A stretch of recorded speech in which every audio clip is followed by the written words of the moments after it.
কাল বৈশাখীর রাতে যখন ঝড় ওঠে, গ্রামটা যেন এক অচেনা ভূতের নগরীতে রূপ নেয়। প্রতিটি গাছের ছায়া, প্রতিটি জলের ঢেউ যেন কিছু বলছে। এই গ্রামের এক কোণে ধান ক্ষেতের শেষে একটা পুরনো পুকুর আছে। লোকমুখে শোনা যায় সেই পুকুরে আজও ভেসে ওঠে এক মেয়ের ছায়া, যে ডুবে গিয়েছিল বহু বছর আগে, ঠিক এই রাতেই। আর আজ আবার সেই রাত।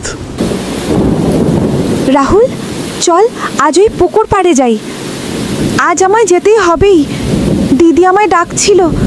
ও দাঁড়িয়েছিল পুকুরের ঘাটে, ভেজা চুলে আর খুব কাঁদছিল। তুই কি পাগল? ওই পুকুরে যে তোর দিদি মারা গিয়েছিল।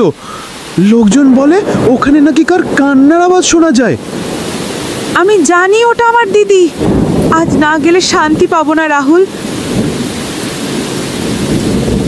বৃষ্টি বাড়তে থাকে, আকাশ ফেটে বজ্র পড়ে। কাদা পথ মারিয়ে দুজনে এগিয়ে যায় পুকুর পাড়ে। আর পেছনে কোথাও যেন নুপুরের ক্ষীণ আওয়াজ।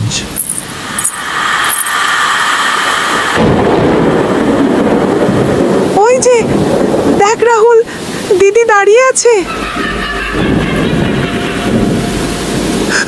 না মিতা, ও দিদি না, ও ও কিছু অন্য কিছু।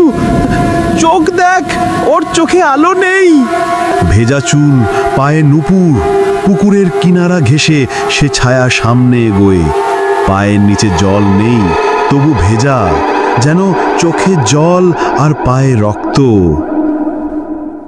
তোর জন্যই অপেক্ষা করছিলাম। তুই এসেছিস, তোকে আর যেতে দেব না। এক ঝলকে ছায়াটা ঝড়ের সঙ্গে মিলিয়ে গেল। রাহুল পড়ে গেল পুকুর ঘাটে, মাথায় আঘাত। আর মিতা যেন কোথাও নেই, না জলে, না ঘাটে, না বাতাসে।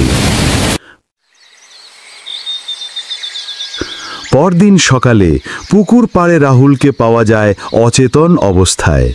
তার ঠোঁটে শুধু একটাই কথা, সে ডাকছে, আবার আসবে।